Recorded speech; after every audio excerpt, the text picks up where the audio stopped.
Hi hello കൂട്ടുകാരെ, എല്ലാവർക്കും സുഖമാണല്ലോ. ഞാനിന്നൊരു പുതിയ പരീക്ഷണം നടത്തി. അപ്പോൾ അത് സക്സസ് ആയപ്പോൾ നിങ്ങളുമായിട്ടൊന്ന് ഷെയർ ചെയ്യാമെന്ന് കരുതി അങ്ങനെ വന്നതാണ്. വേറെ ഒന്നുമല്ല, ചക്ക കൊണ്ട് ഒരു പുട്ടുണ്ടാക്കുന്ന രീതിയാണ്. അപ്പോൾ പുട്ടിൻ്റെ മാവൊക്കെ ഇവിടെ നനച്ച് വെച്ചിട്ടുണ്ട്. ഒരു 4-5 ചക്കച്ചുള എടുത്ത് വെച്ചിട്ടുണ്ട്. എല്ലാം വൃത്തിയാക്കി ചെറിയ ചെറിയ കഷ്ണങ്ങളാക്കി ഞാൻ അരിഞ്ഞ് വെച്ചു. കുറച്ച് തേങ്ങയും വേണം. അപ്പോൾ ചെറിയൊരു പാൻ എടുത്ത് കുറച്ച് നെയ്യൊക്കെ ഒഴിച്ചിട്ട് ഈ ചക്കേനെ അതിലോട്ടിട്ടു. വെള്ളമൊന്നും വേണ്ട, അതിൽ ചക്കയിൽ ആ വെള്ളം ഊറി വരുമല്ലോ, നമുക്ക് അതിൽ നിന്ന് കിട്ടുമല്ലോ, അപ്പോൾ ആ വെള്ളം മതി. അങ്ങനെ ശകലം പഞ്ചസാരയും കൂടെയൊക്കെ ഇട്ടിട്ട് ഞാൻ നന്നായിട്ട് ഇളക്കി എടുക്കണം. ഇനി ഇതിലോട്ട് കുറച്ച് തേങ്ങയും കൂടെ നമുക്കിടണം. അപ്പോൾ ചക്ക പഞ്ചസാര സിറപ്പിലൊക്കെ കിടന്ന് നന്നായിട്ട് വെന്ത് ഇതായി വരികയാണ്. അപ്പോൾ നമുക്ക് അടച്ച് കുറച്ച് നേരം വയ്ക്കാം. ഈ വെള്ളം അത്രയും വറ്റിയതിന് ശേഷം നമുക്ക് തേങ്ങ ഇട്ടാൽ മതി. അപ്പോൾ എൻ്റെ ഒരു ഇതിലിങ്ങനെ ഒരു പരീക്ഷണം പോലെ നടത്തി നോക്കിയതാണ്. പക്ഷേ സക്സസ് ആയി. ഇവിടെ എല്ലാവരും എനിക്കാക്കും മോനും ഒക്കെ ഇഷ്ടമായി. നല്ല ഒരിതായിരുന്നു. അപ്പോൾ ഏകദേശം വെള്ളമെല്ലാം വറ്റി വരുന്നുണ്ട്. ഈ സമയം നമുക്ക് ശകലം തേങ്ങ മതി, കുറച്ച് തേങ്ങയും കൂടെ ഇട്ട് നന്നായിട്ടൊന്ന് ഇളക്കിയെടുക്കാം. പഞ്ചസാരയ്ക്ക് പകരം ശർക്കര ചേർക്കണമെന്നുള്ളവർക്ക് അങ്ങനെയും ചേർക്കാം. ഞാനിപ്പോൾ ഇവിടെ ഫസ്റ്റ് ഒരു പരീക്ഷണം നടത്തിയത് കൊണ്ട് ആദ്യം പെട്ടെന്ന് എളുപ്പത്തിൽ പഞ്ചസാര ഇട്ടതാണ്. അപ്പോൾ നമ്മുടെ ഫില്ലിങ്സ് ഇവിടെ റെഡി ആയിട്ടുണ്ട്. ഇനി നമുക്ക് ഇതിനെ പുട്ട് ഉണ്ടാക്കുന്ന പാത്രത്തിലോട്ടൊക്കെ ആക്കി പുട്ടുണ്ടാക്കാൻ നോക്കാം.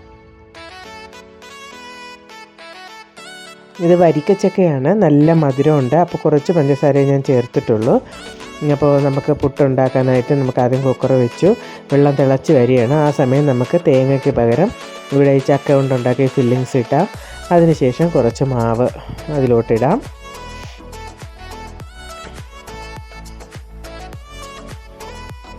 കുറച്ചൊരു പകുതിയോളം ഇട്ടിട്ട് നമുക്ക് പിന്നെ കുറച്ച് ഫില്ലിങ്സും കൂടെ വയ്ക്കാം. അതിനുശേഷം വീണ്ടും ഒരല്പം മാവും കൂടെ ഇടാം. അപ്പോൾ ഇനി നമുക്ക് വെപ്രാളപ്പെട്ട് ഞാൻ ഉണ്ടാക്കുകയാണ്. ഇക്കായ്ക്ക് പോവാൻ സമയമായി. പെട്ടെന്നാണ് ഒരു ബുദ്ധി തോന്നി അങ്ങനെ ചെയ്ത് നോക്കുന്നതാണ്. ഇനി കുറച്ച് മാവും കൂടെ ഇടാം. ഇത്രയേ ഉള്ളൂ, വളരെ എളുപ്പം. ആ ചക്കയുടെ ഫില്ലിങ്സ് ഉണ്ടാക്കുന്ന ആ ഒരു സമയം മാത്രമേ ഉള്ളൂ, ബാക്കിയെല്ലാം പെട്ടെന്ന് തന്നെ ആവും. ഓക്കെ, ഇപ്പോൾ ഇവിടെ ഏകദേശം റെഡി ആയിട്ടുണ്ട്. നമുക്കപ്പോൾ ഇനി ഇതിനെ കുക്കറിൽ ആവിയെല്ലാം വന്നിട്ടുണ്ട്. ചെറിയൊരു ആവിയും കൂടെ ആയി കഴിയുമ്പോൾ ഇവിടെ ഏകദേശം നമ്മുടെ ചക്കപ്പുട്ട് റെഡി ആയിട്ടുണ്ട്.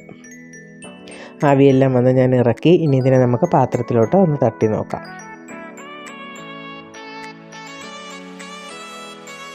നമുക്ക് പിരിന്നൊന്നും വന്നിട്ടില്ല. കറക്റ്റ് മാവിൻ്റെ ഇതെല്ലാം കറക്റ്റായിട്ട് വന്നിട്ടുണ്ട്. നല്ല അടിപൊളിയായിട്ട് തന്നെ വന്നിട്ടുണ്ട്.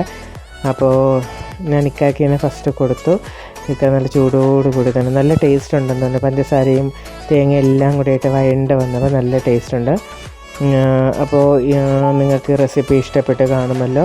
അപ്പോൾ ഇനി അടുത്തൊരു പരീക്ഷണം ഞാൻ നടത്തിയിട്ട് വീണ്ടും നിങ്ങളുടെ അടുക്കൽ എത്തുന്നതായിരിക്കും. ഓക്കെ, അപ്പോൾ okay, bye bye, thank you.